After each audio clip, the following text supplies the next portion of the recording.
What's up, everybody? We are back again on the factory tour. I'm your host, Paul Patterson. I'm back again with my good friend, Chris Miles, the draft director on Twitter. Had to bring him back for another show. Our first three-time guest, as he was quick to point out when I invited him to come on the show. And we are going to talk wide receivers today. All right. We talked about quarterbacks. Then we talked about running backs last week with Dynasty Zoltan. Chris and I are here to tell you what's what at the wide receiver position. Before we get into it, Chris, how are you feeling tonight? I'm feeling great, Paul. I'm just ready, talk some wide receivers, tell the people who they should and shouldn't be drafting, and hopefully they can leave with some useful information. I think they're going to get plenty of useful information. You might want to grab like a notepad and a pen because we are going to throw a whole lot of numbers at you really quickly. We have tiers like I did last week and the week before. If you've listened to those shows, you know how this works. Basically, I took the bulletproof startup ADP and then I split up the wide receivers into tiers just based on ADP with making my own arbitrary cutoffs where I see like a value drop off based on the drafts that I've been in and just my own intuition.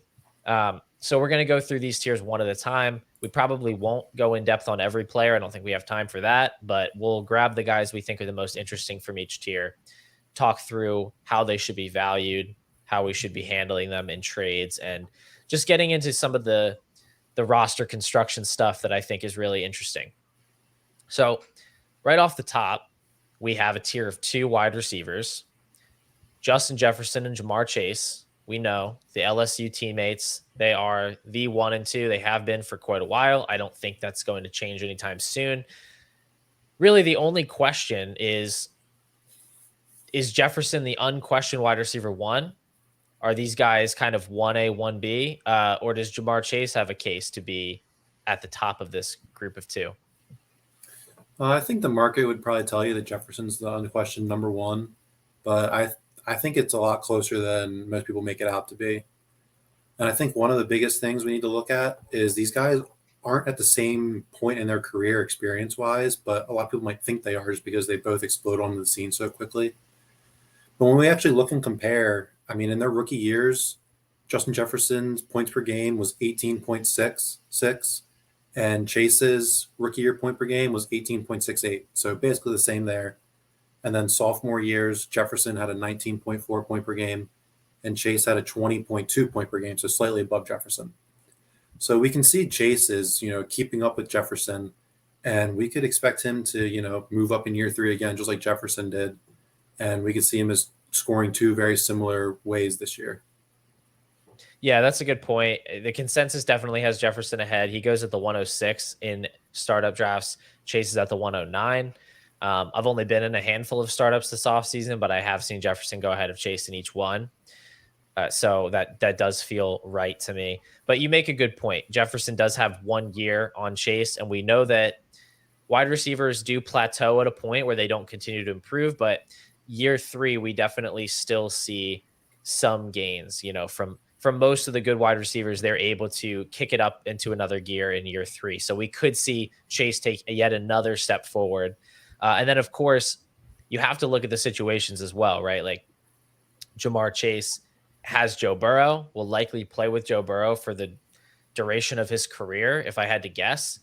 Justin Jefferson has a 35-year-old Kirk Cousins for this year, and then who knows, right? Maybe he's back on another 1-year deal. Maybe they decide to start over at the quarterback position. Maybe they'll trade for Trey Lance. I don't know. But we don't know what the future holds for Jefferson at the quarterback position. And that shouldn't move the needle a lot for a guy that elite, right? Like probably the best or second best wide receiver in the NFL. But it at least moves it on the margins enough where you could definitely see a case for putting Chase ahead of him. Yeah. I mean, basically, we're here to debate two elite studs, clearly top of their class, and we have to nitpick. One of those nitpicks, like you said, is that we know Chase is going to have Joe Burrow for the rest of his career. That's such a huge advantage. We're talking about dynasty and value insulation because we know Justin Jefferson is going to do well with any QB he has, but it's going to be a lot more difficult of a route to get there. But one other way I like to compare these guys is I like to look at their weekly boom rate or weekly bust rate. So for example, Justin Jefferson, the weeks he was the fantasy wide receiver 4 or better, was 9 out of 17 games last year for 53% of the Wow, that's so over insane. half of the weeks, Justin Jefferson was the wide receiver 4 on the week or better. And then Jamar Chase had a 33% rate for the same thing. That's outrageous. Yeah, it's crazy. So, Justin Jefferson, he's winning. He's straight up just winning you a lot of leagues, a lot of weeks. Chase is winning a lot too, but man, Justin Jefferson's almost doubling him there. And then I like to look at their boom rates too. So I'd say it's under 10 PPR points per game. So Right. Justin Jefferson in 23.5% of his games, he was under 10 points. So, when your number one elite wide receiver is scoring under 10 points, he might be losing you that week, honestly. And then we go over and look at Chase, who actually had 0 games under 10 points last year in games played. So when you look at Chase isn't losing you any weeks and he's like winning you 33% of your weeks. That could be more valuable than Justin Jefferson.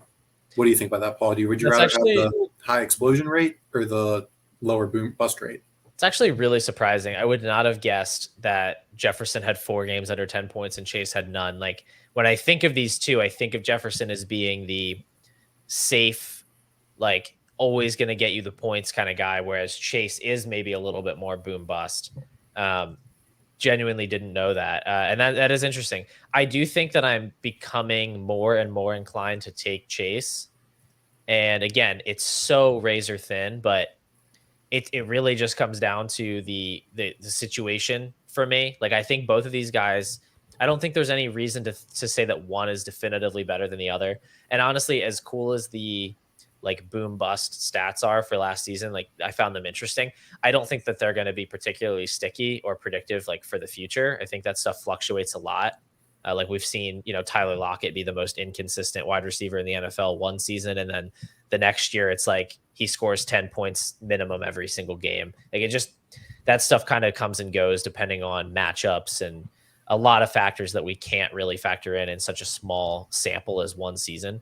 So yeah, for me, it's like they're interchangeable as players, and I'm going to give the slight nod to the guy who has one of the best quarterbacks in the NFL. So if you put me in a startup right now and you said I'm not allowed to just draft an elite quarterback, which is what I normally do there, I would take Jamar Chase ahead of Justin Jefferson. Yeah, it's funny you didn't know about the Justin Jefferson having some bust games because one of them was in the fantasy championships. He dropped 2.5. So I know that hurt a lot of people. Well, sadly, I only have one Justin Jefferson share across all of my Hmm. dynasty teams, and that team was real bad last year. So I was not paying attention when that week came around. But now that you mentioned, I do kind of remember. I think it was against the Packers, right? I think I was facing Yep. Jefferson in a matchup, and that did help me out. So I do remember it now. But I wouldn't have guessed it happened 3 other times throughout the season. That was kind of surprising. Yeah. But where do you land? Are you jumping ship with me to the Jamar Chase side, or are you going to stick with Jefferson? Yeah, I have Chase ranked as my wide receiver 1. And it's purely because, as we've said a couple times, these guys are both elite. And I just want the guy attached to Joe Burrow for the next 10 years.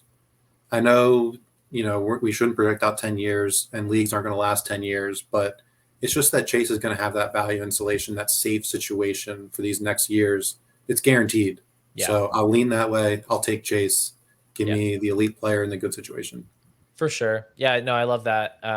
Can't really go wrong. Honestly, the real problem with these players, if they have a problem, is that I think that they're almost too expensive to roster on a lot of teams. I kind of see Justin Jefferson and Jamar Chase as like luxury commodities.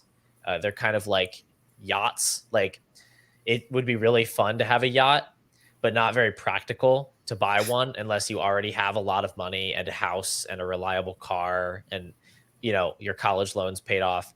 Like if you have a roster with no holes in it, with a lot of excess value burning a hole in your pocket, go out and make a really aggressive offer for Justin Jefferson or Jamar Chase. Like that's an incredible investment to make for your dynasty team.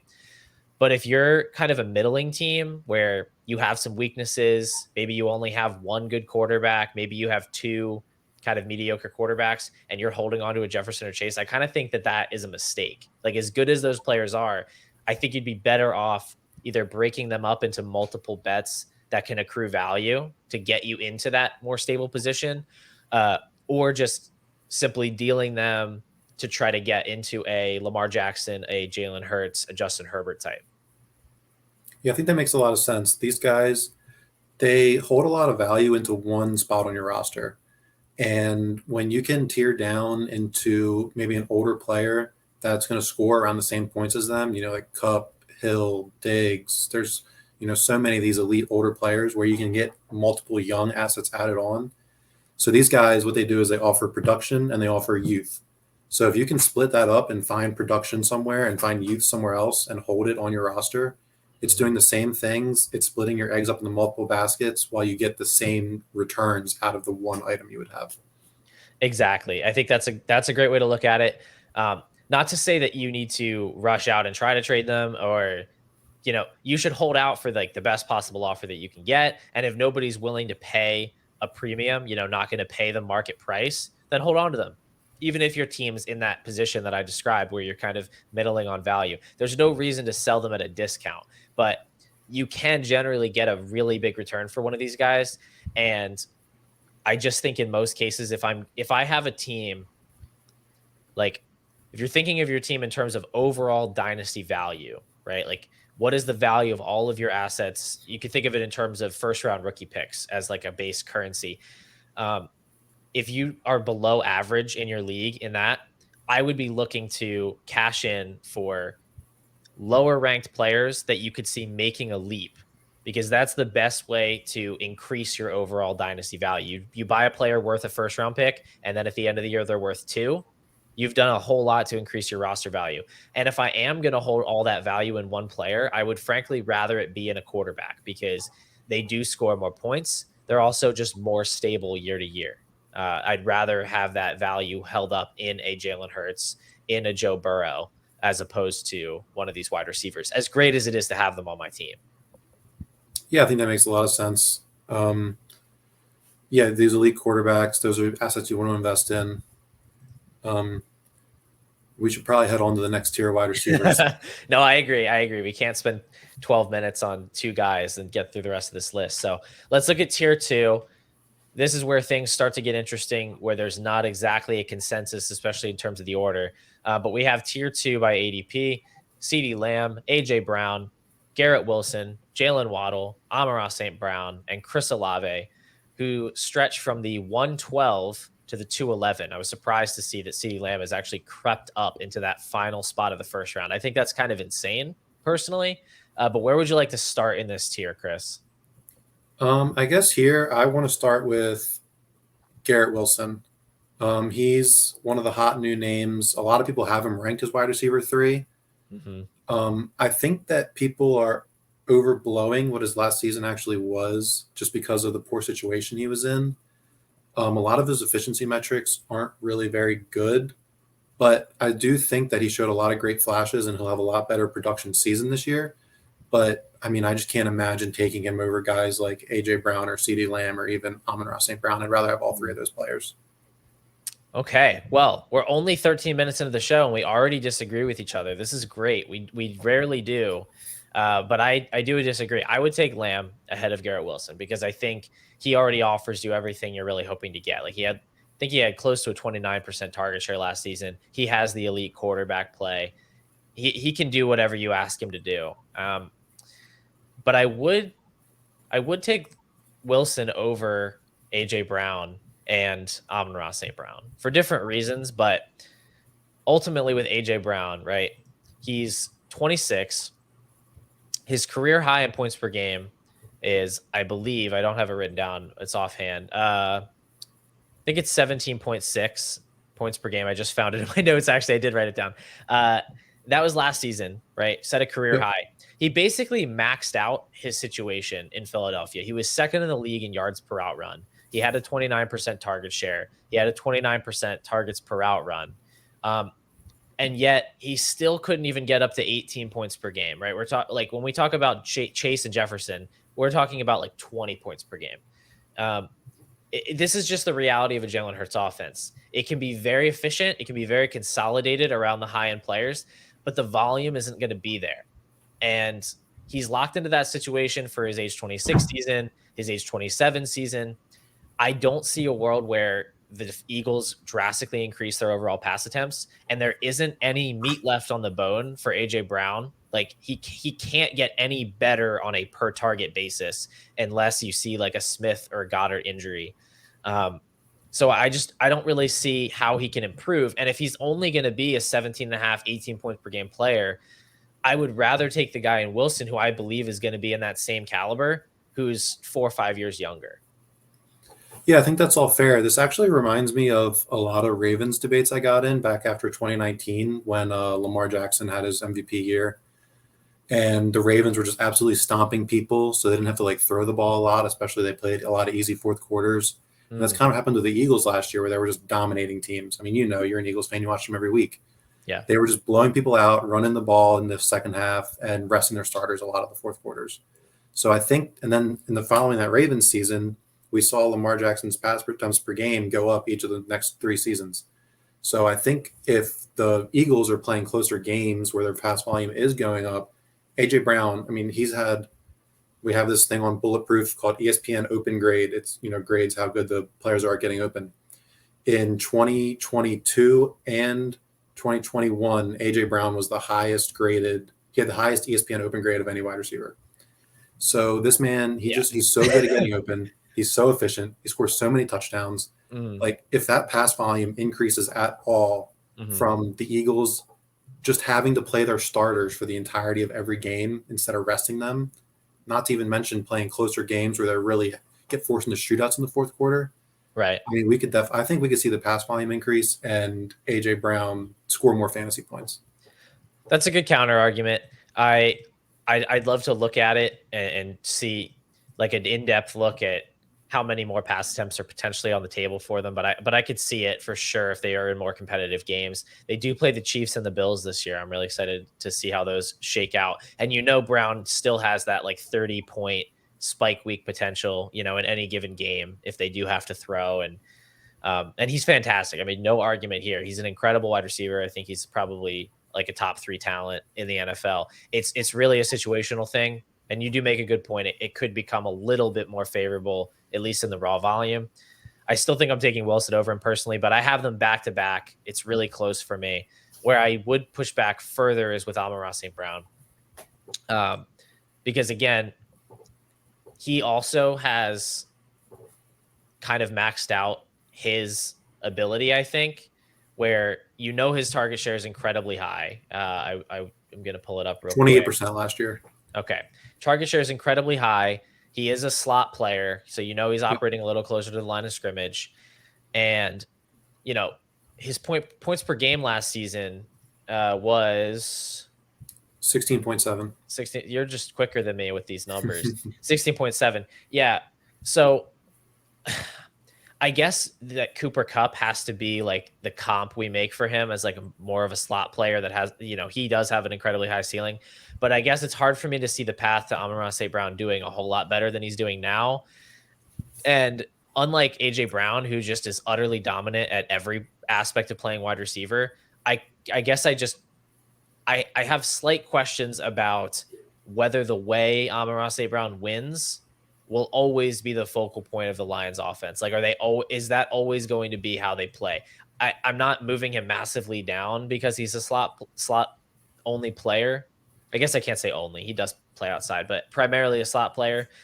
But it does give me a little bit of pause compared to somebody like Wilson or AJ Brown, who I think is just more of a complete player. Yeah, I mean, all that's fair. And just like AJ Brown, I agree with all the stuff you said. It's just there's more than one way to look at it.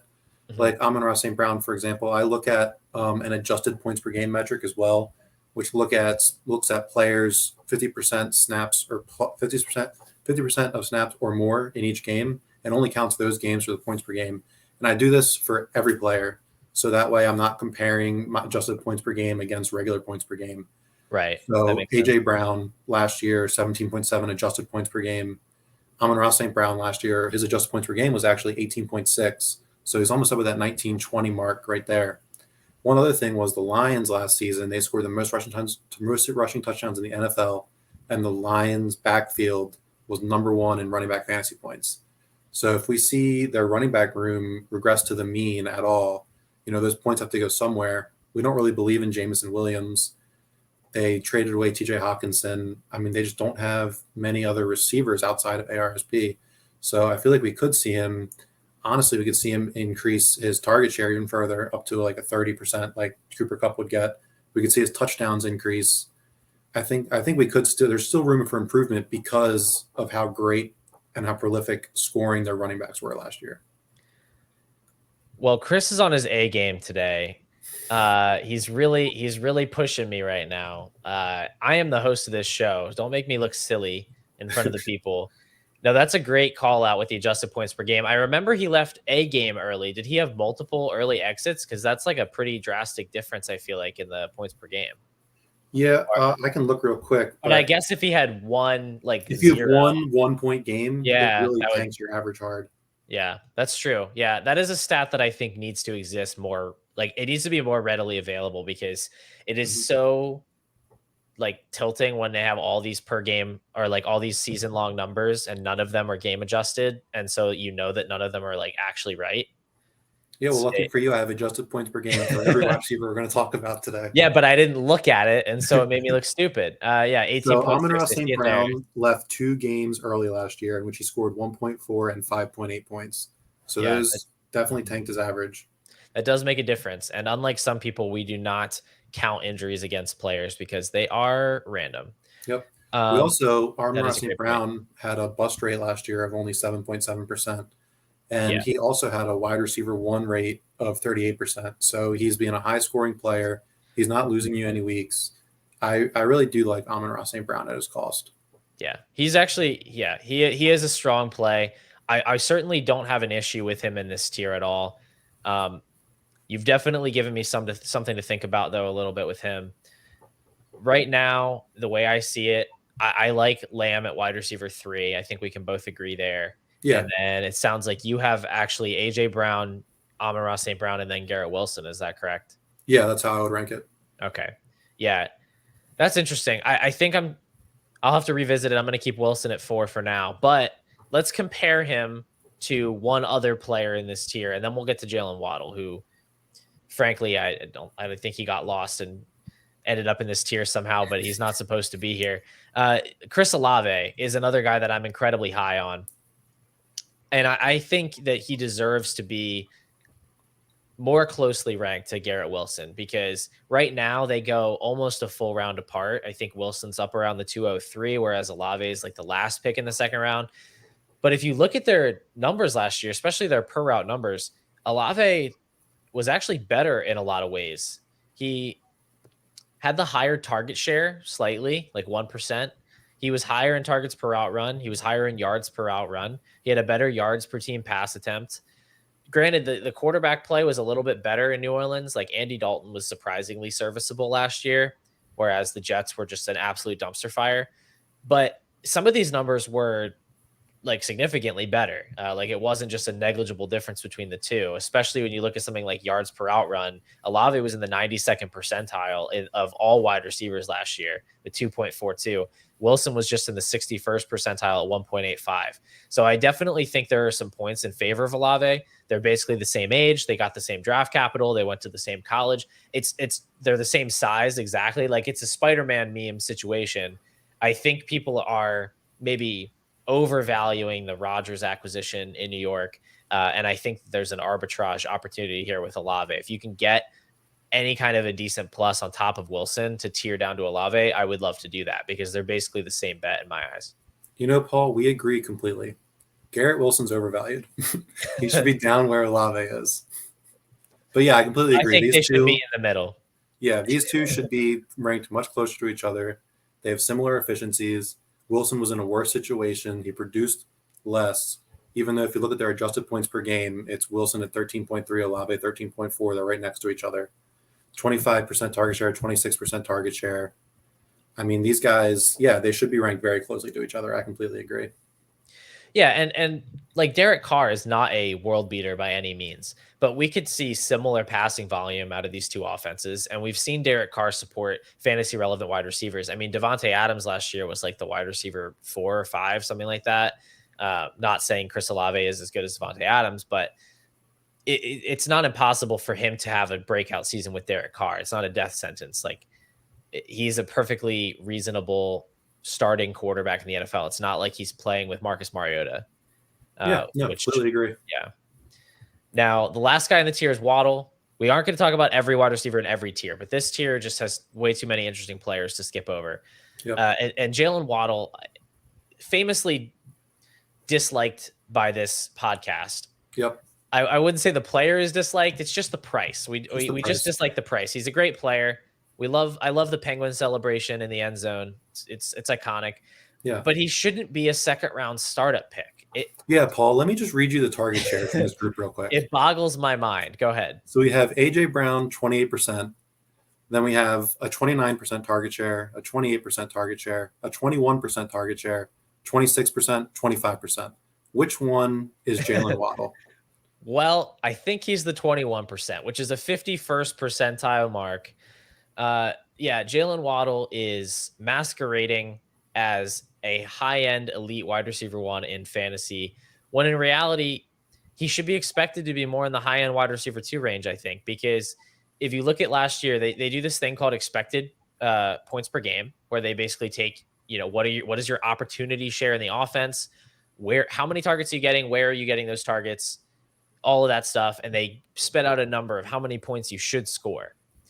And if you look at Jalen Waddle, he was in the 96th percentile in terms of points over expected. He was actually scoring 3.1 fantasy points per game over expected. That happens when you take like a 3-yard slant and you turn it into a 60-yard touchdown, and then you do it over and over and over and over again. And he's a great player, and he can do that more than like the average player can. But even so, when you're that high, when you're that far off of the normal distribution of outcomes, there is going to be regression. We saw something similar from Deebo Samuel in 2021. And then last year, he was actually in the negatives of expected points per game. Points over expectation per game. So even with players like Deebo, who people cited as like, he's a freak. He's always going to be a hyper efficient player. He was getting pushed up because of that. Even somebody like him saw the regression hit so hard he actually fell below average. And if that happens to Waddle, he's going to be like a middling wide receiver two, scoring 12, 13 points per game. Yeah, I mean, we can just look at his bust rate versus his wide receiver one rate, 29% to 29%. This man, he's equally boom bust, equally winning you weeks, losing you weeks. You mentioned the 21% target share. He only has a 22% target per route run, which is the lowest of the group. And he has a 61 ESPN open grade, which is, again, the lowest of the group. He's a good player. He's produced really well, but this value just doesn't make sense. He should be in the tier below. And the key is, even if those peripherals improve a little bit, because he is going into year 3 too, as well. We made this case for Jamar Chase that he could still improve. So we have to make it for Waddle as well. But even if he does see some slight improvement in those peripherals, he's still going to be by far the bottom of this tier in terms of those numbers. And again, if he doesn't maintain outlier efficiency, the fantasy points just aren't going to keep up. Like, he was expected to score expected points per game of 12.2. Yep. That's not good. I mean, that's basically the same as Gabe Davis. It's basically the same as T. Higgins was, who's in the next tier down, and I think has a good reason to be ranked similarly to Jalen Waddle. So DJ Moore was 12.1 last year. Yeah, it's not that he's a bad player. It's just that he really ran hot last season, and it's manipulating the dynasty market. If he falls back into a reasonable price range, I'll buy back in, but I can't justify rostering him when the opportunity cost is somebody like a Chris Olave or an Amon-Ra St. Brown, who I just genuinely believe are better bets, or even somebody like Kyler Murray, who's going after Jalen Waddle, Kyle Pitts. Like, there are so many players I would just rather have that are going later that I can't roster him. Yep. Yeah, I have 0 Jalen Waddle. I'm right with you. So let's move on to tier 3, which starts with Jalen Waddle's teammate, Tyreek Hill. And then it continues with T. Higgins, Devonta Smith, Stephon Diggs, Cooper Kupp, Jackson Smith-Njigba, Drake London, and DK Metcalf, stretching from the 303 to the 405 in ADP. And we have kind of a discrepancy in terms of the archetypes here. So the last tier was all young guys. Now we have a mixture. We have these high-scoring elite veterans, Hill, Diggs, Kupp, and then we have these young ascending talents, JSN, London, to similar extent, Devonta Smith, T. Higgins.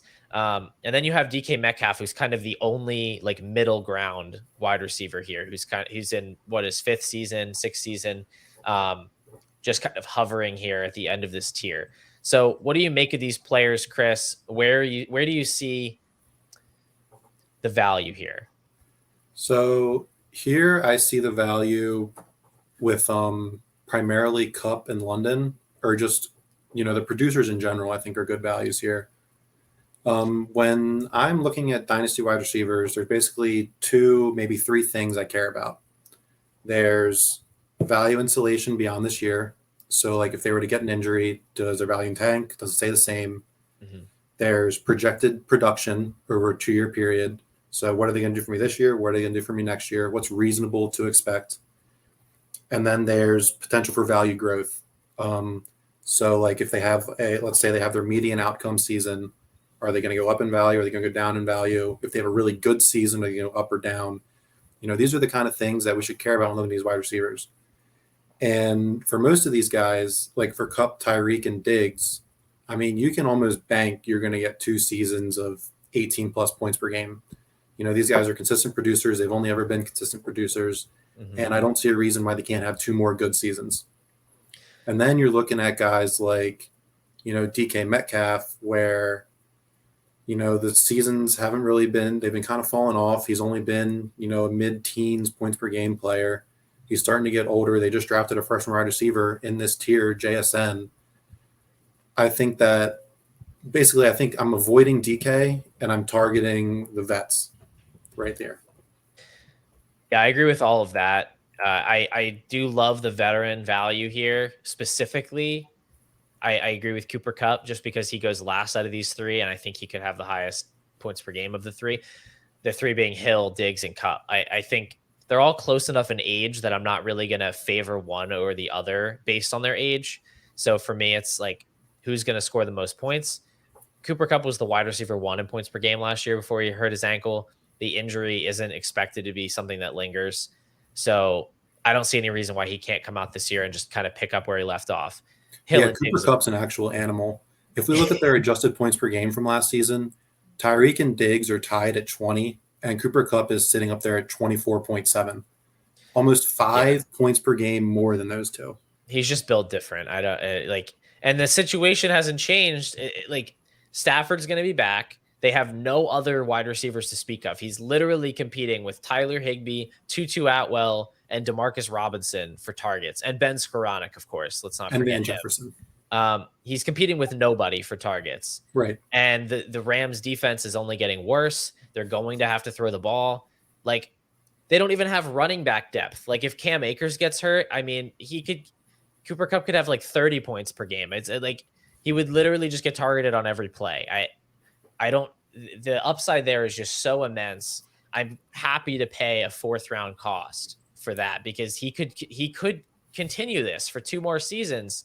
We don't know when he's going to fall off the cliff because the age cliff is not a defined thing. Like, different players just fall off at different times, but until they do, they just kind of continue producing at a similar level. Yeah, and I mean, if we look at Cooper Kupp's boom and bust rates, like for example, the last tier, the high was CeeDee Lamb at 41% boom rate, and the low was Amon-Ra St. Brown at 7.7% bust rate. Cooper Kupp has a 75% boom rate and a 0% bust rate from last season. Are those numbers over good? 8 games? They sound good. What was that? They sound pretty good. Those sound 75% of the weeks he's going to be a wide receiver 1 for your team. 0% games under 10 points. He's ridiculous. He shouldn't be the last vet going. Cooper Kupp is a really good value right now. Now, pivoting real quick into established leagues, not startups. How aggressively are you trading for this tier of wide receivers on your good teams? I'm trying to be pretty aggressive with it. I'm not trying to trade for one of these guys by themselves in most cases. In most ways, I'm going to target, a team that they don't think they're as good themselves, and they have one of these guys, maybe with another, running back or quarterback, something else that I can pick up with it. But I mean, I would gladly send, like, for example, like Quentin Johnson or Jordan Addison plus like almost a first for Cooper Kupp. if I have a contending team and that's going to make me a 1 seed instead of a 4 seed, I think that's totally worth it for Kupp, Tyreek, or Diggs.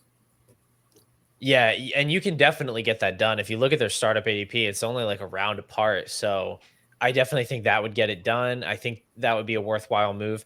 It's not something you want to do in every situation. Obviously, if you're a bad team, you're not going to trade for them. But you also don't want to go overboard and like load up your entire roster, like trade for Diggs and Cup and Christian McCaffrey and Right. all of these old guys, because at a certain point you're just opening yourself up to too much risk, and like you can Right. only improve your odds of winning so much.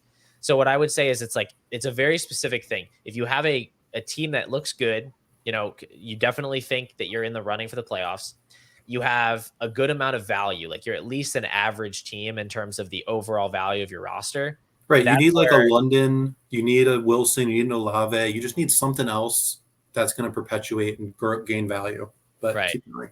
Yeah, exactly. So you just want to make sure that you can go ahead and make this purchase, right? Basically buy these points for this season without putting yourself too far behind the eight ball in the future. Like I do not subscribe to the mindset that you have to go all in or all out. You can go reasonably all in, like basically do everything you can to maximize your odds of winning without going overboard, without acquiring too many of these redundant, older, aging assets. Because we know for a fact, no matter what happens this year, Tyreek Hill, Stephon Diggs, Cooper Kupp, they are all going to be worth less 1 year from now. Like Cooper Kupp could be the wide receiver 1 overall this year. He will be worth less next year because he will be 31, and people will just assume that he's not going to do it again. And then you can buy him again at an even cheaper price. But you can't just load up on all these guys that are going to lose value. You have to have a balance. But I think Kupp is one of the best targets for this. Quite frankly, I don't understand why he's so much less valuable than Christian McCaffrey. Because to me, you're really doing the same thing, right? You have a 27-year-old running back. You have a barely 30-year-old wide receiver. In terms of age, like years remaining, I don't really think that that's a big difference. It's one or question mark. Yeah, exactly. And so what are you trying to do? You're trying to get a guy who can reasonably be the number 1 player at their position and give you an absolute edge over your opponents. Now, I'll grant you, McCaffrey plays a scarcer position, and there are fewer guys that can actually match what he can do if he's, peak Christian McCaffrey. So I'll give him the nod, but I don't think it should be like a round and a half difference, which is what it is now. Yeah, I completely agree with that. But let's talk about some of these older guys, like so Higgins and Devonta. Maybe they're pretty similar. They're both wide receiver 2s with young elite quarterbacks on some of the most powerful offenses in the league. Do you have a preference between those two? I do have a preference, and my preference is Devonta Smith, not because I'm an Eagles fan, a little bit because I'm an Eagles fan, but It's because it's mostly because when you look at the actual target earning ability of these two players, it's really not that close, at least when Jamar Chase is on the field. Like Devonta Smith is playing with AJ Brown, T. Higgins is playing with Jamar Chase. You can think Jamar Chase is better, but you can't think it's by all that much. And when you look at what Smith was able to do, 27% target share, even in that situation, whereas Higgins was sitting at 18%. It's definitely higher. He had a couple of early exits, so it's probably closer to like 21, 22%. Yeah, Higgins adjusted per game target share is 22.1%. There you go. Right off the dome. Didn't even look at the chart. So I just think that target earning ability for Smith is so impressive, where I guess, in the event of a Chase injury, Higgins is probably going to outscore Smith. But in most of the scenarios, I think we're going to see Smith continue to be the better producer because, frankly, I just think he's a better player. Yeah, I agree with you. I'd take Devonta Smith as well. Also, just another couple numbers, like expected points per game. Devonta Smith at 13.8, Higgins 11.5. Targets per route run, Devonta Smith slightly higher, 22% to Higgins 19%. I mean, even ESPN open grade, Devonta slightly higher, 71 to Higgins 67. These are Devonta is more efficient.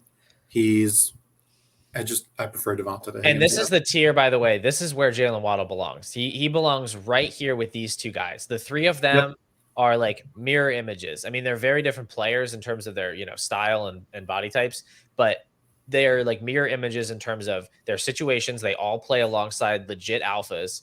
And then you look at their like their median expected points per game. You look at uh, their target earning abilities. Basically, they're neck and neck. Like Devonta Smith is going to earn more targets. Waddle's going to gain more yards on those targets. But when you even it all out, they're kind of right together. The reason Waddle is valued so much higher is just because he ran hot on efficiency last year. He ended up finishing higher in terms of points per game, but he actually had a lower expected points per game than Devonta Smith. So, Yep. yeah, I think they all belong together. Honestly, my answer of who I would rather have between the three of them is none, because I would rather have Drake London than all three of them. Yeah. Or I would rather trade them for somebody like a Kupp or a Hill. Like, there's no scenario where I'm building a team where I'd rather have those guys, because if I'm rebuilding, Drake London is one of the best rebuilding targets I think I've ever seen in Dynasty, and I'll get to that in a second. If I'm contending, frankly, I would rather trade those guys for a Diggs, a Kupp, or a Hill. Try to get a plus on top if I can, but if not, I would rather bank what's likely 2 seasons of difference making production than 6 or 7 seasons of non-difference making production. Like nobody reasonable is really projecting any of those three to be perennial top 6 wide receivers. The reason they're valued so highly is because they are really young and they're really good. So they're just going to be consistently producing year in and year out throughout their careers. The problem is that doesn't matter that much, because if it's not high value above replacement, you can just buy cheaper points. Like, we're going to get into these later tiers. You can go buy a Deontay Johnson, an Amari Cooper, Keenan Allen, who are going to score similarly to those guys in a median outcome for way, way less. So it just doesn't matter to me that they're young. They kind of feel like they're in this middle ground where there's nothing really justifying their cost. Yeah, these like year 4 players, it brings me back to what I said earlier, where the 3 things I care about, I mean, expected production, nobody's expecting them to be a mid wide receiver 1. They're expected to be a mid wide receiver 2. If they hit that mark, they're not going to increase in value that much. Neither are the studs. Now, the studs carry the risk where if they get injured, they could drop in value, and these guys don't carry that risk as much. Mm-hmm. But you're paying that risk and you're getting elite production. So I completely agree with you. And they don't carry that risk. They don't carry the risk post-injury in the sense that they will recover, but they carry that risk pre-injury in the sense that you are paying extra now. It's like you're buying insurance. Like, insurance isn't free. Like, you still pay for the insurance. It's just that you're paying now so that you're protected later. And so so that is how people really rationalize it, is like, oh, well, they're protected from injury. Sure, but you already shelled out the excess value to get that insurance. And meanwhile, that insurance isn't helping you win any games. So I would rather just trade them all for Drake London, who is the biggest buy in Dynasty, I think. He's a screaming value. I actually want to check his exact ADP because it's just ludicrous. 403. That's the wide receiver 15. He's going after Jackson Smith-Njigba, which is just utter nonsense.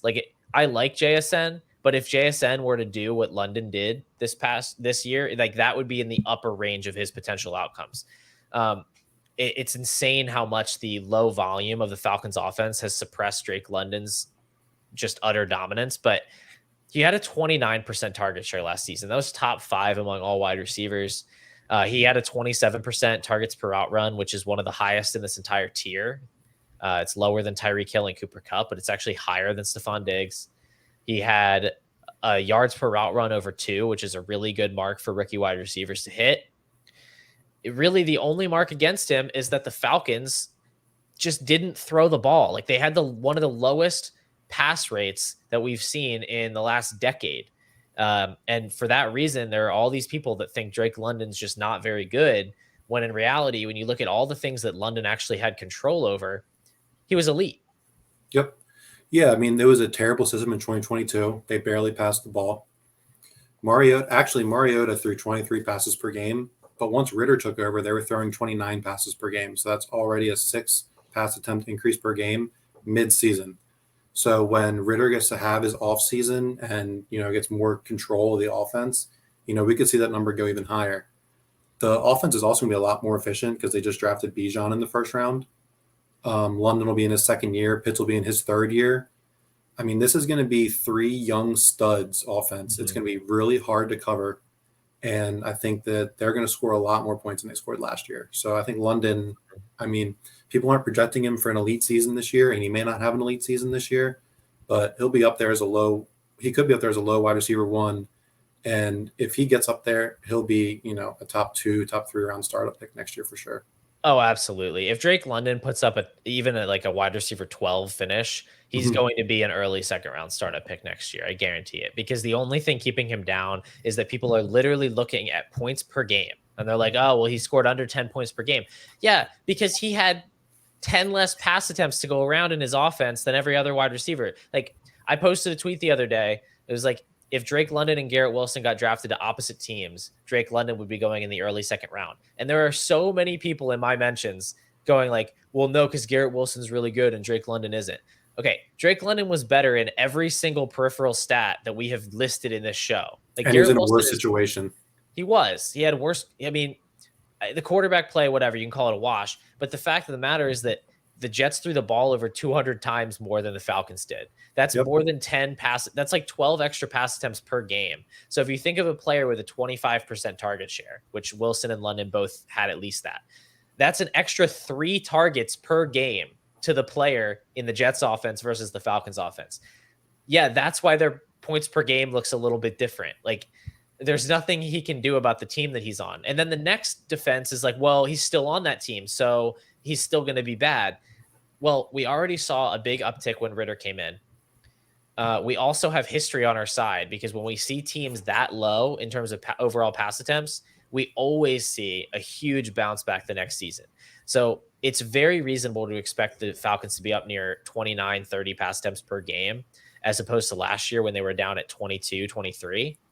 And not only that, but we have Ritter entering his second year, who's almost certainly going to be better than Marcus Mariota was last year, who's one of the worst quarterbacks in the NFL. Yeah, I don't think there's anything else to add. I think I'm ready to go on to the next tier. Yeah, buy Drake London. Just do it. I mean, just go out and get Drake London. I don't even care if you're a contender or a rebuilder. Just get him on your team. I guarantee you he's going to have a massive blow-up season at some point. Might not be this year. It'll probably be the year after that when they draft, Drake May in the first round or something. Yeah, pull up your favorite trade calculator, write up a trade for Drake London, add 2 seconds, and send it over. Perfect. Love it. Tier 4. We are cruising along here. Tier 4 begins with Devontae Adams. Then we have Christian Watson, Jordan Addison, Quentin Johnston, Jerry Jeudy, DJ Moore, Michael Pittman, and Treylon Burks. This tier stretches from the 412 to the 604. And I really wanted to put Devontae Adams in the last tier because he fits in better with all of those veteran players. But unfortunately, I couldn't do it because the startup drafters have left a big 7-spot gap between DK Metcalf and Devontae Adams, which just pushed him naturally into that next tier. But let's just start with him. I think he absolutely should be drafted closer to those other veterans that we mentioned. He was right there last year. He had a ton of targets, and he showed no signs of slowing down. He's the same age as those guys. Why do you think that there's this discount on Devontae Adams, and do you think it's warranted? Yeah, this is the first thing I wanted to get to in this tier as well. Adams adjusted points per game last year, 19.6, 31% target share, 27% targets per route run, 2.43 yards per route run, 2.57 yards per team pass attempt. It just doesn't stop. I mean, The dude is elite. He should be right with Kupp, Tyreek, and Diggs. Mm-hmm. I really don't understand. Usually when there's, a value discrepancy in what I think and what the market actually says, I can piece together what the rationality is. I just don't get this one. I really don't. I can tell you what it is. It's people overthinking this Jimmy Garoppolo situation. I think it's literally just like, what if Jimmy Garoppolo doesn't play and then Brian Hoyer's the quarterback? It doesn't matter. It really, I mean, frankly, Adams is going to score 20 points per game anyway. Adams is going to do what Adams does. But honestly, I think that whole thing is way overblown. Like, I'm pretty sure Jimmy's going to play. All of the moves that the Raiders are making signal that they want to win this year. I don't think that they would have just left Brian Hoyer as their backup quarterback option if they actually thought there was a chance Jimmy Garoppolo wasn't going to play. He's going to play. And when he plays, there's not really a big difference between him and Derek Carr. And Devontae Adams, he's so good, it doesn't matter. Like, he's always open. Garoppolo can hit an open receiver. I assure you of that. And Adams is going to be open. He's going to get a billion targets again. Darren Waller was the next best option on that team. He's gone. He's not going to see significant work to Hunter Renfrow and Jacoby Myers. Like, those guys are getting the scraps. It's going to run all through Devontae Adams again. And I think he's a really great buy because he's getting pushed down for reasons that just don't matter. Yeah, I don't really get it. So the biggest point of interest in this tier, I think, is who comes after Adams. So after Devontae Adams, we have listed 17 wide receivers. So the real burning question is, who is the wide receiver 18 in Dynasty? These are the things that people want to know. I think that there are 4 players that have a legitimate case.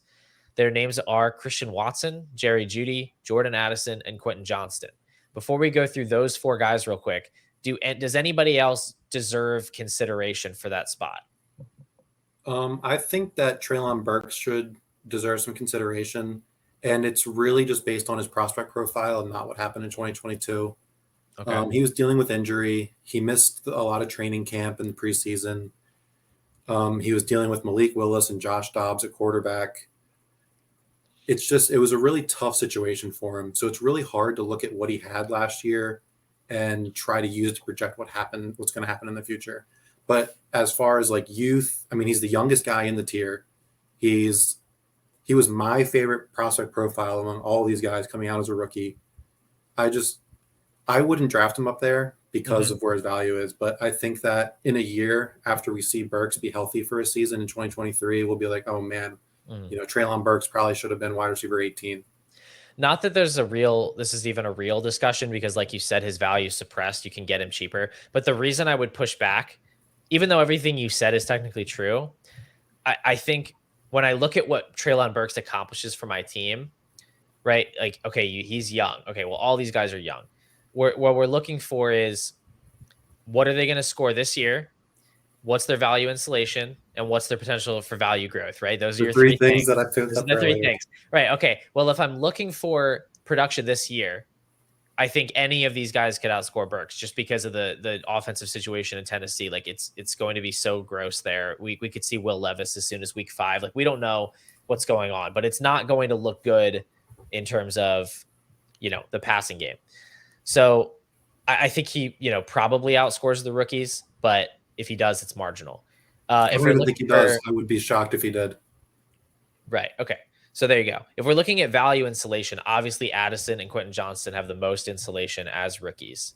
And then if we're looking at points, potential to grow value, yeah, Burks has that for sure. But if we don't see a huge path to like high fantasy totals, it's not as likely. And I think Christian Watson also has that chance. I think obviously Addison and Johnston have that chance. And I think Jerry Jeudy is probably one of the best wide receiver breakout candidates that we have at this point on the board. So I just think all of these guys accomplish what Burks does, but better. And I think he has the least value insulation because of how poor he played as a rookie, where if any of these guys struggle, he's going to be the one to see the biggest tank in his value, because people are already looking to write him off as like a gadget player.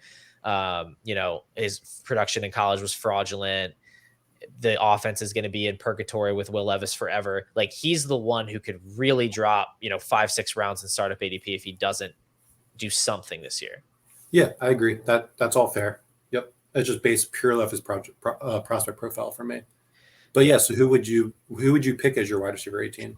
So I've been going back and forth on this, prepping for the show, and my answer is I still don't know. It's either Watson or Jeudy. I think is Jeudy ahead of Judy's actually after the rookies in this tier by ADP, but I'm coming around on the idea of putting him above. The case for Watson is simple, so I'll just run through it real quick. He was really strong on a per route basis, yards per out run, targets per out run last year on limited snaps. He dealt with multiple injuries from week 2 to week 9 that skew his season long numbers. But when you look at him on a per route basis, especially down the stretch when he became more of a full-time player, he was making explosive plays. He was commanding targets.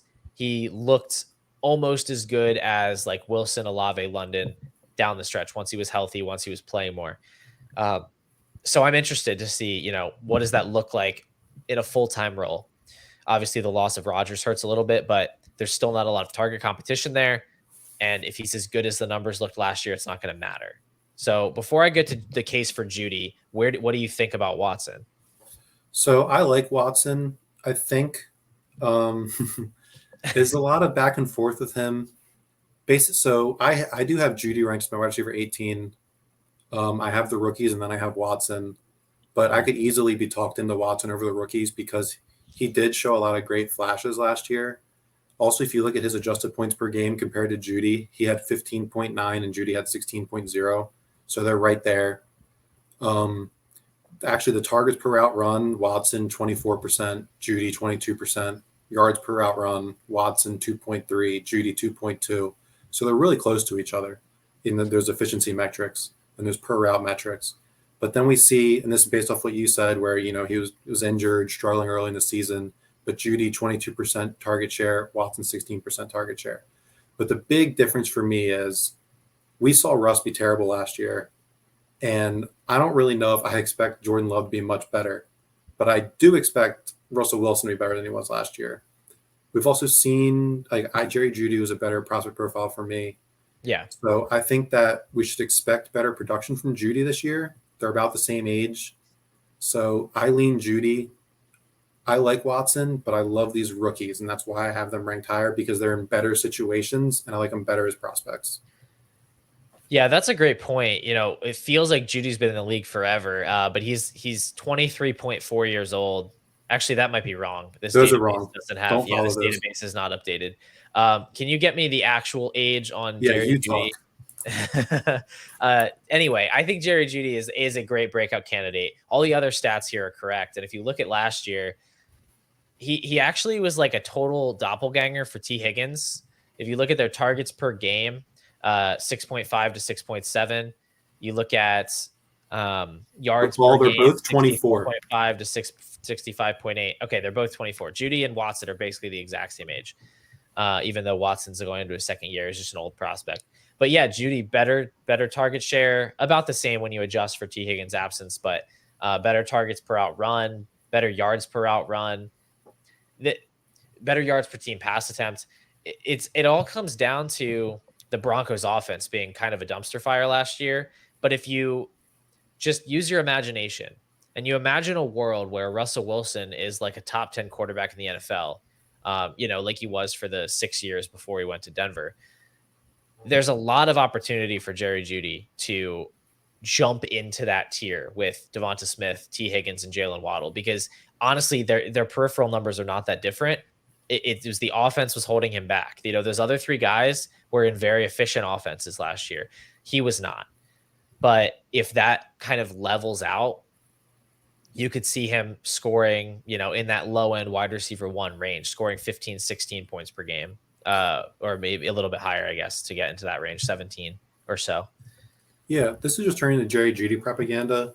But after we saw Nathaniel Hackett get fired last year and Russell Wilson kind of took over the offense, well, we can say we don't know if it's the new OC or Russell Wilson, but I like to think Russell Wilson had a big influence in what the offense did towards the end of the season.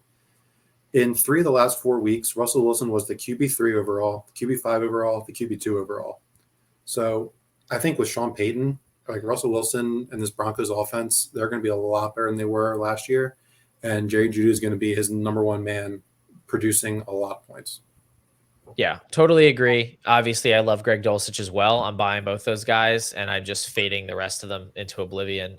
Don't buy the Tim Patrick OTA hype. Okay, just you don't need to worry about Tim Patrick. Okay, if you can pick him up for free, do whatever you want. If you like roster clogging wide receivers, I won't stop you, but don't let it preclude you from going out and getting Jeudy and Dulcich. They're the real beneficiaries of any bounce back that we might see.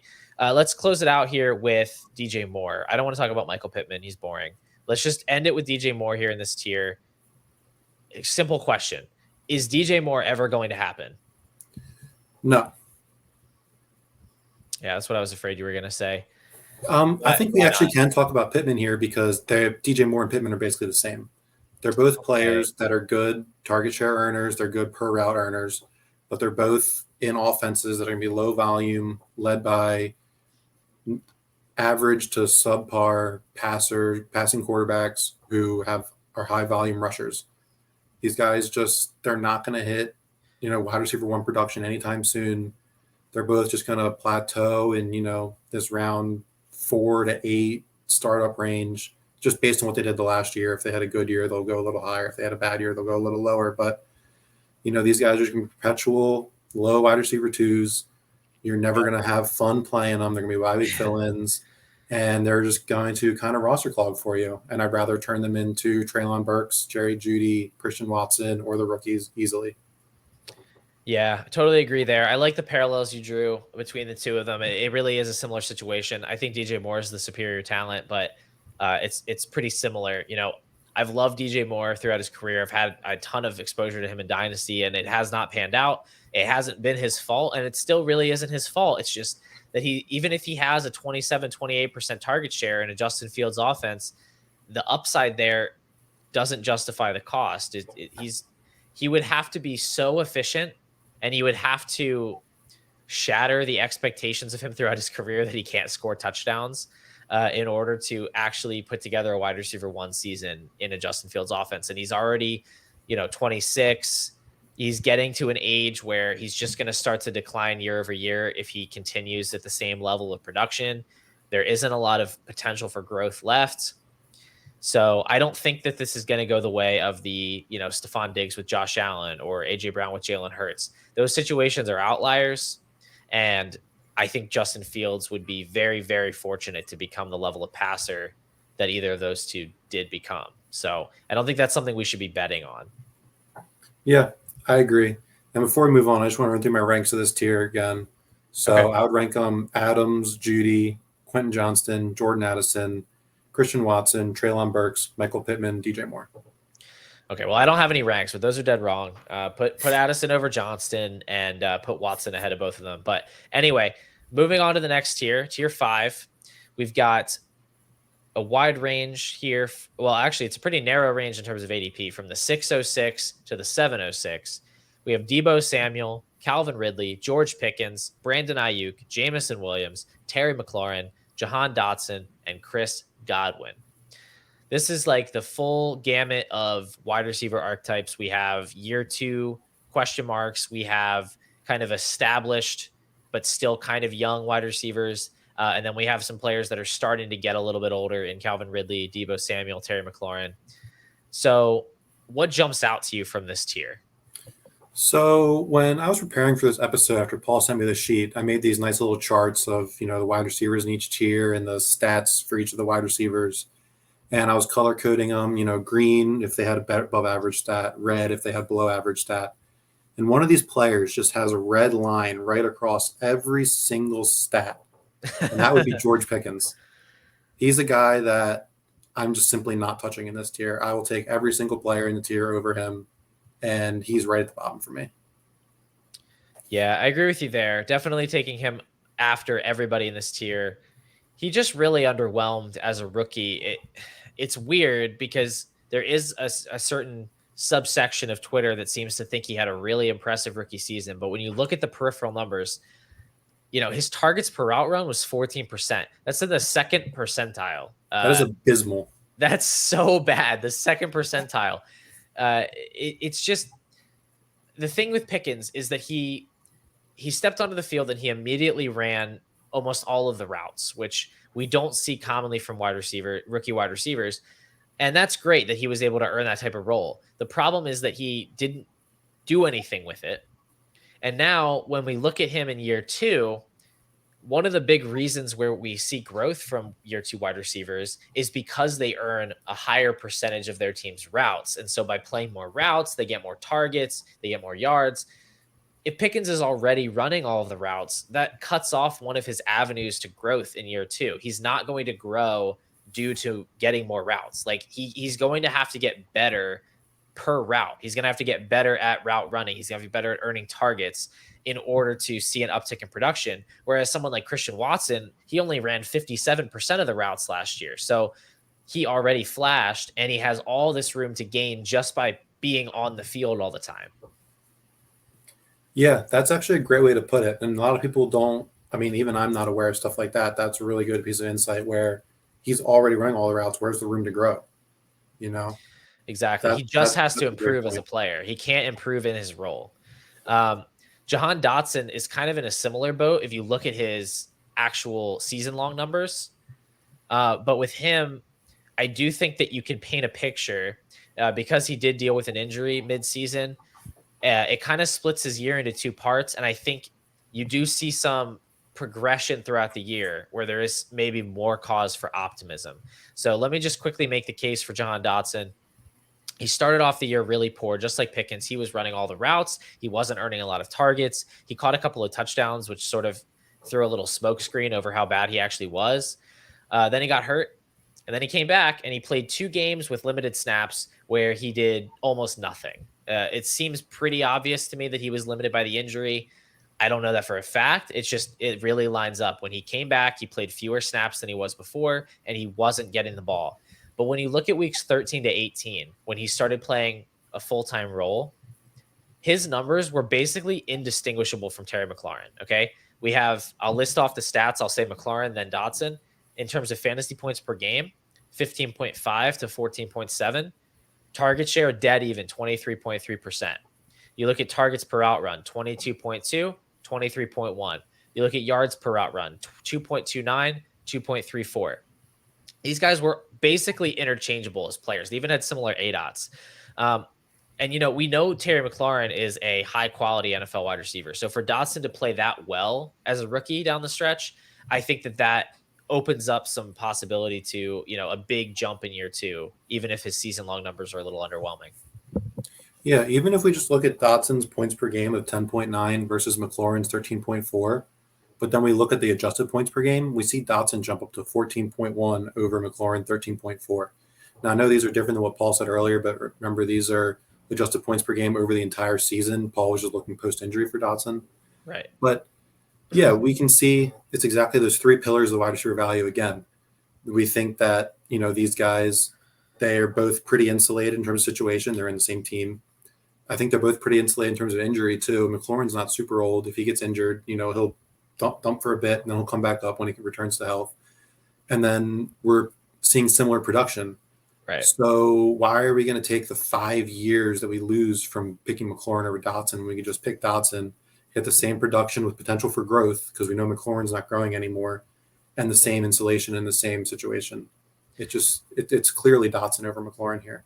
Yeah, I couldn't agree more. I would definitely be looking to flip McLaurin into Dotson. If you can get a plus, that's great. They are valued basically neck and neck. So probably not going to happen. You have to get creative with a larger trade, like try to make it seem like it's about a different swap and then just swap those 2 guys too. Cause I do like Dotson over McLaurin in the long run. Like him over Pickens, of course, who he's going after. And he's also going after Jameson Williams, which I think is kind of insane. I mean, look, Jameson Williams had the better prospect profile. He was an early declare. It's just, he's too much of a projection at this point. Like, there's just no precedent for a superstar wide receiver redshirting their rookie year and then getting suspended. Like, we just don't have any sample size on that. It's obviously the suspension doesn't make him worse at football, but it does kind of put him behind the 8 ball in terms of his preparation for the year. So, maybe he comes back week 6, he gets off to a slow start. Like, what are we really looking at in 2023? Maybe he has a couple of good games at the end of the year, and then he basically just looks like what Dotson did last year. I don't know. I just don't think the payoff justifies the risk at this point. Yeah, this is a guy we were drafting in rookie drafts, projecting to miss 1 year, and now he's going to miss a year and a half, and his production will basically be absent for 2 years. It sucks because I love Jameson Williams as a prospect. I drafted him in a few places because he was going kind of, last out of that first tier of wide receivers. And I still believe he's a good player. And like you said, the suspension doesn't make him worse. It just makes his analytic comparisons like basically none. So he has to be an outlier to be successful. And if he is successful, is he ever going to be a wide receiver 1? It's just not seeming likely. Yeah, I mean, he's sharing a field with Amon-Ra St. Brown, who we have been singing the praises of. Like, what are the odds that he comes back and is not affected at all by the injury, the time away from the game, and that he's also better than Amon-Ra St. Brown? Like, if he's just going to play second fiddle to Amon-Ra St. Brown, what are we even betting on? Like, the upside is just not even high enough if he's going to be a beta receiver. I don't think Jared Goff is going to support 2 wide receiver ones in the same offense. I think he might have done that once in Los Angeles with Sean McVay, but I don't. Yeah, I just don't see the combination of factors here to make me want to roster Jameson Williams. Like I'm okay to admit that I just don't know how it's going to pan out, but Yeah. I don't really feel the need to roster him and find out. I don't think I'm going to be missing out on anything that I desperately wish that I had. So I'd rather Yeah. The trade issue him. is, Yeah, no, go go ahead. ahead. Sorry, go ahead. I was just saying, I'd rather just have somebody that I know is going to score points for me this year that has a similar, like I think Dotson's just a similar bet that's going to score points. So I'd rather just have him. Yeah, I mean, the issue is if he's stuck on your team, like I have, like I said, a lot of Jameson Williams. I've been trying to sell him. I cannot get rid of a share. People just don't want to pay market value, Right. and you're better off not selling low because when he does return, I mean, if he has 1 or 2 pop off games, his value is going to his actual value will meet his market value. That's right a great now point. His actual value is not at his market value. Don't get out. Yeah. What? I was gonna say you don't have to get out at all costs. That's a great point. Right. You don't have to sell him just to sell him. Okay, this isn't a DeAndre Swift situation. In that situation, you should just jump out. Like the boat is sinking. Okay, get in the lifeboat. With Jameson Williams, you can hold on. You know he's not going to play till week 6, so you can literally wait until week 6 of the NFL season. Nothing is going to change with his value. If anything, it might go up. So you don't have to rush to trade him. You can wait to get that good return. Yeah. What do you think about the other guy who didn't play in 2022, Paul? Calvin Ridley. He's in this tier. He's at the top of it too. I love Calvin Ridley. I think his price is encroaching on a range that's maybe too bullish. Let me ask you this. Yeah. Late 24 first or Calvin Ridley?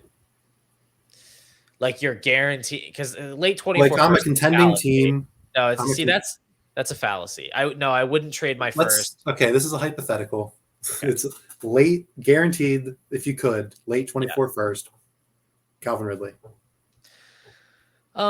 Yeah, I'd be fine making that trade in a vacuum. I don't like to give cop-out answers because it's like, well, what other my other options? Who else can I trade for? Can I trade not a first? That's not helpful. So yeah, if you could guarantee it's like the 111, 112, I would definitely trade that for Calvin Ridley.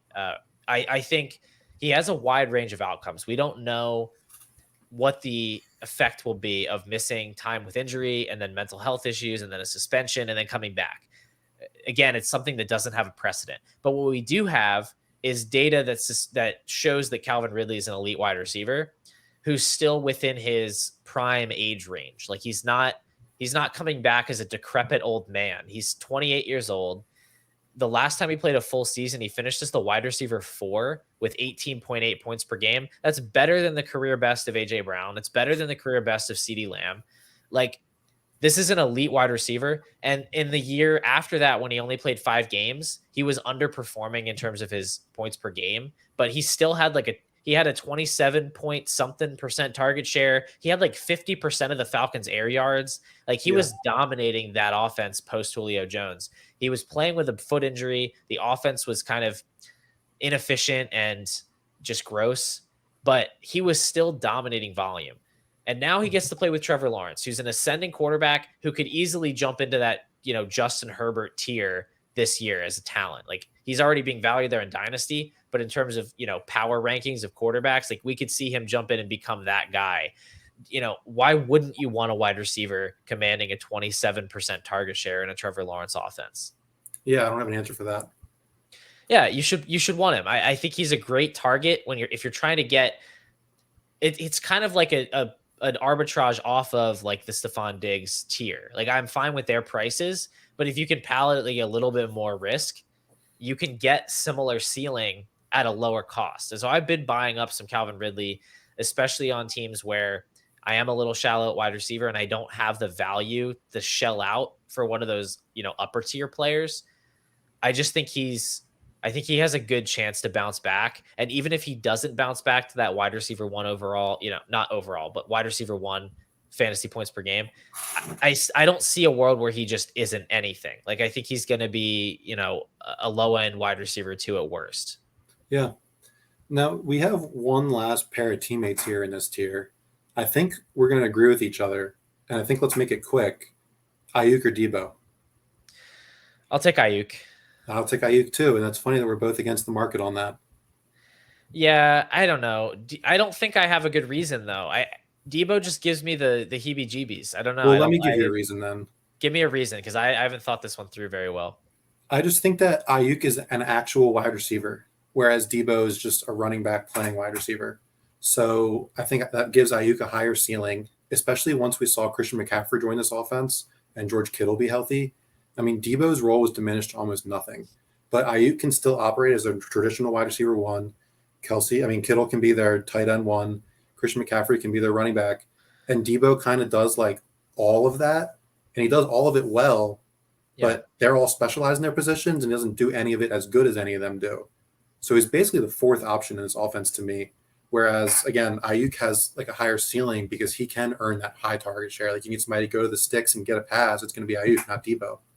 So I think in most cases I'm preferring Ayuk. Not to mention ESPN open grade. I mean, Ayuk has an 88. The rest of the wide receivers in this tier have like a 42, 48, 46, 41. Like, oh, he's nuts. He's so Ayuk good. is an actual NFL wide receiver. I don't know Yeah. why Debo is being drafted over him. He's a stud, and perception loves him. Honestly, we say like I always say like, oh, target competition doesn't matter because most of the time it doesn't. The good players get the targets. But when you construct a roster with Debo Samuel, Brandon Ayuk, George Kittle, and Christian McCaffrey, there just aren't enough targets to go around. Like all of them are good enough probably to get a 25% target share, which would leave no remaining targets for the running backs or the other running backs or Kyle Juszczyk or Jawan Jennings or whoever. Like if you took one player out of the equation here, all of them would be better. It's the rare situation where they genuinely are holding all of each other down. But that means that there's contingent upside with Ayuk. If any of the other three get hurt, his role can immediately spike. And in the meantime, he's a talented player who's going to have at least a consistent role. And he's not going to wash out of the league. Maybe he hits free agency and then he goes to a wide open depth chart and he becomes the alpha he was always destined to be. We don't know. But I think at this price, there's a lot of outs for that to work out for you. So good call there. I liked your argument for Ayuk, and now I know what to say the next time somebody asks me. Let's move on to tier 6. We have Zay Flowers heading up this tier, followed by Marquise Brown, Amari Cooper, Christian Kirk, Deontay Johnson, DeAndre Hopkins, Keenan Allen, Kadarius Toney. This tier ranges from 711 to 905 in startups. And honestly, outside of the last name, I love this tier. I eat up this tier in startup drafts. I trade for this tier. These guys are these are your lunch pail guys. They're going to come to work. They're going to do their job. It's not going to be pretty. But at the end of the day, you're going to get wide receiver 2 production at a discounted price. Yeah, in the last year, you talked about, Ridley kind of being budget, Diggs, Hill. Yeah. I mean, we find a couple of those guys here with Hopkins and Keenan. I really want to call out Keenan, actually, because he's basically at the end of this tier. His points per game last year is 16.6, but his adjusted points per game, 19.0. Wide receiver 1 boom rate, 50%. Under 10 points per game bust rate, 0%. I mean, Keenan Allen is still playing at an elite level in a Justin Herbert-led offense. I love him in this tier. Yeah, I think Keenan and Hopkins are both good buys. I've picked up some shares this offseason. Again, these discounted wide receivers, like, go out and get them on your contending teams because at this point, the opportunity cost isn't even high. We talk about the risk if a Cooper Kupp gets hurt, if Stephon Diggs gets hurt. Here, what's the risk? I mean, what are you missing out on? The running backs in this range, we're talking about like Isaiah Pacheco. We're talking about Zach Charbonnet. I'm not afraid of missing out on those players. I want points, right? And these guys are going to score points. And honestly, I think the existence of Hopkins and Allen and to some extent Amari Cooper actually drives down the dynasty value of that Higgins, Devontae, Waddle tier that I talked about. Because like I said, they're being pushed up due to their age rather than their production. If you look at best ball drafts, they're going in the second round. And then all these guys are going in the third round. Like there's not a huge gap in terms of what's expected this year. But when you look at what you can get them for in Dynasty, I mean, it's a massive discount. And this happens every year. There's a Lockett or a Keenan Allen or DeAndre Hopkins. So you can sell off Waddle, Devontae Higgins for like a Keenan Allen plus, plus, plus. You can bank 2 extra first round picks or whatever. Yeah, And you pretty get much. the same production. And then you just keep doing that every year. You go trade like a second round pick and change for this year's Keenan Allen that's going to score 14 points per game. You don't need to pay the premium price for the young wide receiver that's doing the same thing.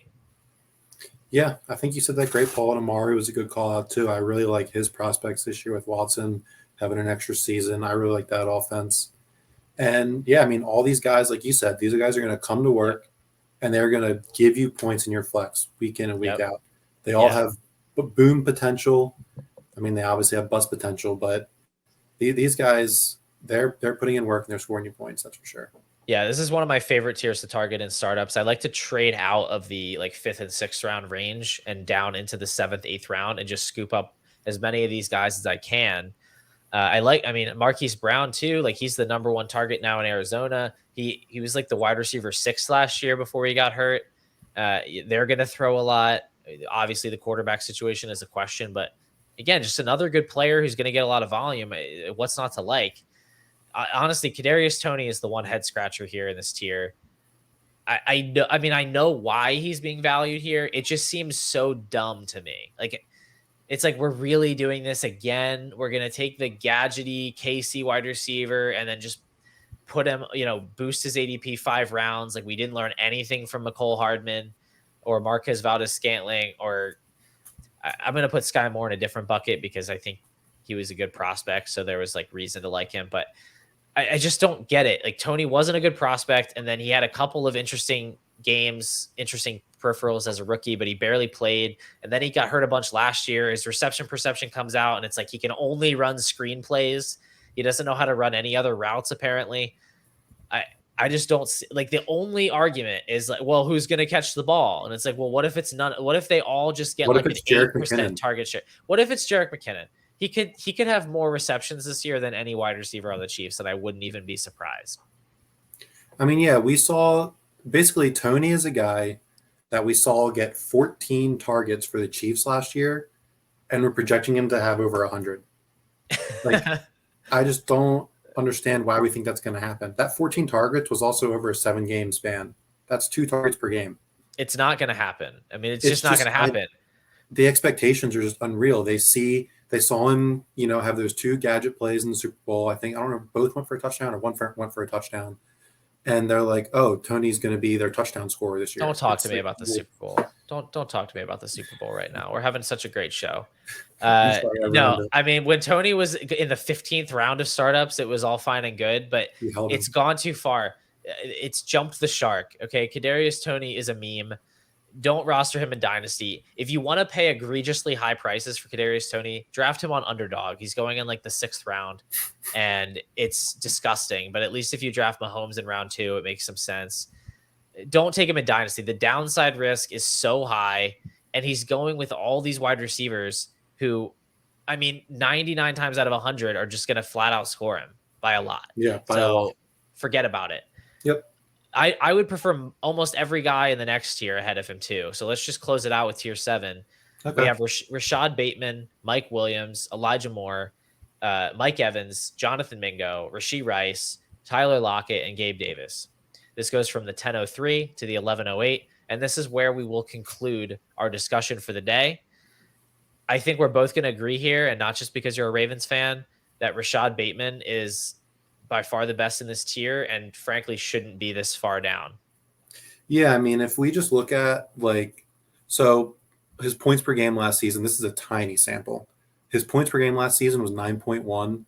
He only played 4 games that qualified for my adjusted points per game, and that would put him at a 12.5 points per game right there. Then when he was on the field, he was very good for the Ravens. He had a 23% target per route run rate, which is huge, especially compared to the rest of this tier. And he had 2.38 yards per route run, which is, again, huge compared to the rest of this tier. He's just a good player. He was an elite prospect, and he's been dealing with injury. That's all it was. Year 1, dealt with injury. Year 2, dealt with injury. Year 3, I'm not going to discount a player for injury. I think Rashad Yeah. Bateman is going to lead the Ravens wide receivers in targets if he plays all year, and he's going to be a very good fantasy asset. And he didn't tear his ACL. Like, this isn't an injury we should be expecting to linger into the season. Right. He's a young player. Like, there's no reason to think that he's injury prone. All of that is a step too far. And when you look at last season, really the concern with Bateman was, why isn't he running all the routes? And I don't know. It doesn't make sense that he would play limited routes when the other options are Demarcus Robinson and Devin Duvernay. But what I do know is that Greg Roman is gone. The offensive coordinator's gone. Now Todd Monken is there. Does that mean Bateman's locked into an every down role? No. But if you look at what he did on a per out basis, rational coaching would assume that he's going to be on the field as much as you can get him on the field. He was very efficient per route. And now this offense could throw the ball a whole lot more. Like, this could be a much better passing offense with Monken running the show. You know, they added Zay Flowers, they added Odell, but if Bateman's as good as we think, that's only going to help him, right? That's only going to take away attention. We don't have to think, well, oh, now there's target competition, so what is he going to do? If he's good, he's just going to become, he'll become the alpha wide receiver. Mark Andrews is still going to be there. He's still going to lead the team. That's going to cap the ceiling. But when you're talking about a guy going in the 10th round of a startup who could easily finish as a, mid to high end wide receiver 2, who's 24, he could jump 5 rounds in startups. Yep. Yeah. Another guy that left the Ravens coaching staff was Steve Saunders, their strength and conditioning coach. Ravens have been one of the most injured teams over the last 2 seasons. Rashad Bateman never missed a game to injury in college. He joins the Ravens. He has a preseason injury his first year. He comes back too early, re-injures it, misses the rest of the season because of strength and conditioning. And then year 2, same exact thing. Starts the season, has an ankle injury. They rest him, comes back ahead of what his original scheduled timeline was, re-injures it. I think that a lot of the Ravens players were very vocal about the strength and conditioning coach leaving, saying that the Ravens are going to be a lot more healthy after this because he just wasn't managing the players' injuries properly. And that's the issue, is not managing them properly. Not that they got injured because he's not a good coach.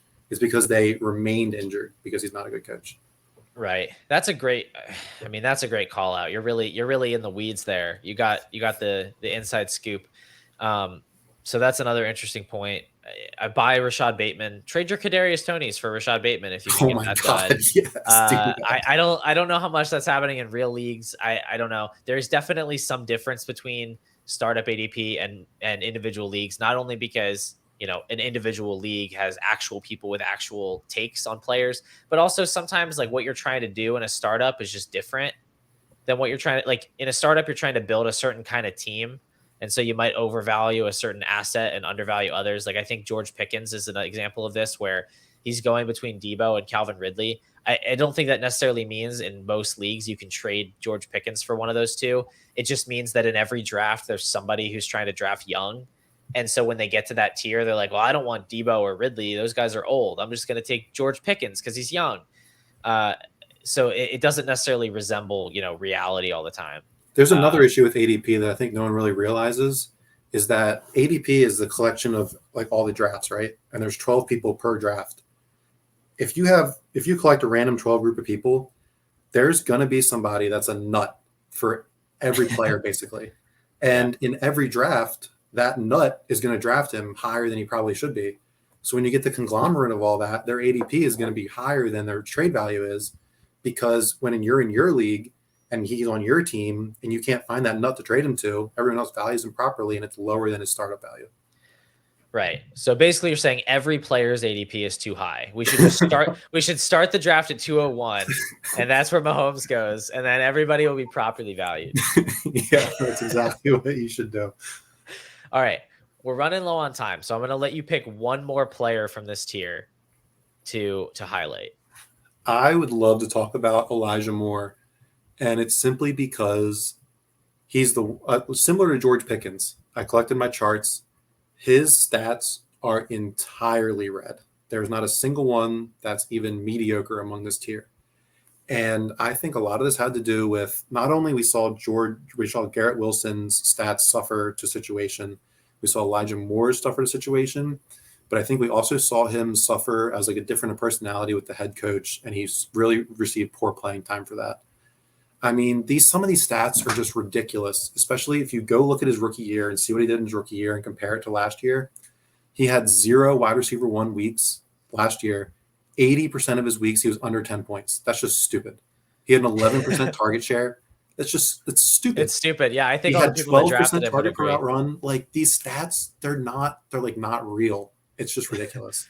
It is ridiculous. And I think, not to say that I would take him ahead of Pickens, because I wouldn't, but I think the argument between the two is like, we've seen it from Moore to an extent. He did have a strong rookie season at where you'd expect some baseline of competence that we just didn't see last year. So could have been a doghouse situation. Now he's playing with Deshaun Watson on the Browns.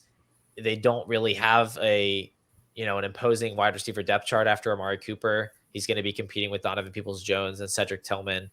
That's a competition he could win. Even if he's just the full-time slot player, he's probably going to do a lot better than he did last year, and he's still very young. So yeah, there's upside there.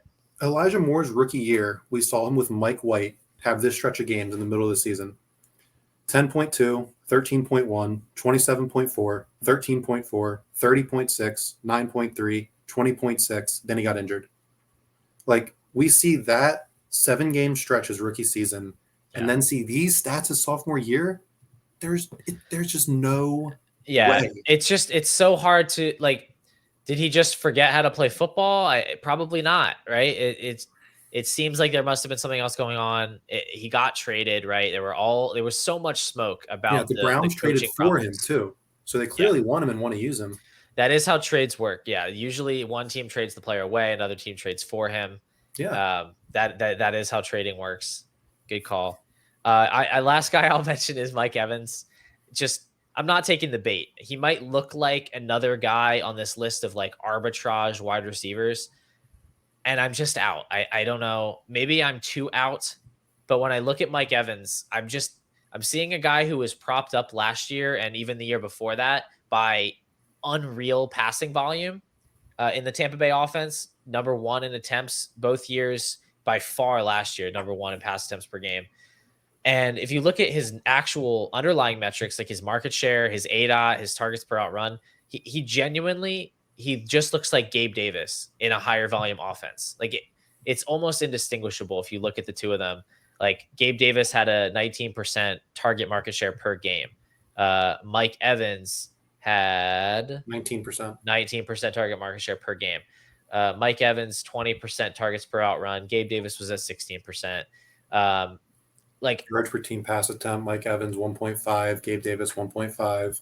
Yeah, he's not playing that different of a role. Like it's kind of a downfield role where Godwin gets kind of the digs routes where he gets the underneath stuff. And I just don't think he's as dominant as he used to be. Like dominant players earn dominant target shares. That's what DeAndre Hopkins last year was like number 1 in target share. Keenan Allen was up there in target share. Evans just hasn't been able to do that in recent years. And even if we see that come up a little bit as the overall pass attempts go down, I don't think it's going to make up for the fact that he's now adding, Baker Mayfield, taking out a bunch of pass attempts. He's a 30-year-old wide receiver who I think is almost guaranteed to be a wide receiver 3 this year. So I just don't have any interest. Yeah, I completely agree with all that. I'd rather take a swing on somebody that I think has upside.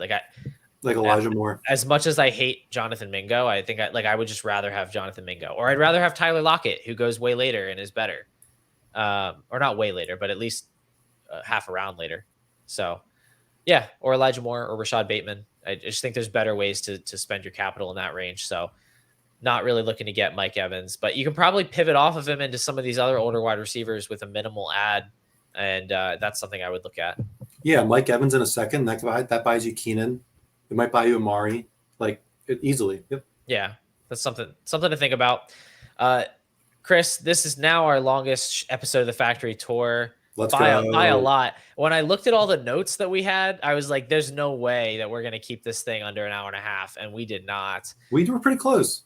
But I am really happy with some of the stuff we came up with here. I feel like I was figuring things out while we were talking. And I feel like I have a bunch of things I want to go and try out in my leagues. And I'm really not just saying that. I genuinely feel like, you unlocked some stuff for me. You figured out a couple things that I did not think of before, and I feel better equipped to navigate the wide receiver position. So thank you so much for putting all those stats together and coming on the show. Obviously, it's always a blast. Do you have any final thoughts before we get out of here? Just to remember the 3 pillars of wide receiver value. What are they, Paul? Oh shoot, there's a quiz. Value insulation, current production, and potential to accrue value. Yeah, just remember those 3 things. Use those 3 things to compare your wide receivers, and you can find some steals. That's for sure. And also, I guess I'll just shout out, I'm probably going to turn this information into an article for the people as well, so they can see all the data and get all of it to actually use for trades in their leagues. So just be lookout for that too. All right. Look out for that on dynastyfootballfactory.com.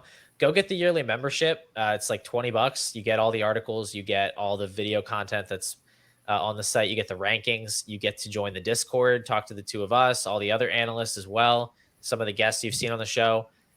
It's the best value in Dynasty, to be honest with you. I think they should probably raise the price, but until they do, it's a great value. You should go get it. If you can subscribe to the YouTube channel, that would be pretty cool. Dynasty Football Factory. You can see our beautiful faces if you aren't already. And you also can find bonus clips. Chris and I are about to record another little clip that is only going to be found on YouTube. So if you want to hear us talk about some deep targets, some wide receivers that we didn't get to, that's where you'll find it, over on YouTube. And there's obviously good stuff over there too. There's the Always Be Building show where where Ben Winkler, who you've seen on this show, and Drew talk Devi. They talk Dynasty as well. It's good content. So check it out if you can. Otherwise, just thanks a lot for listening. And we will see you next week.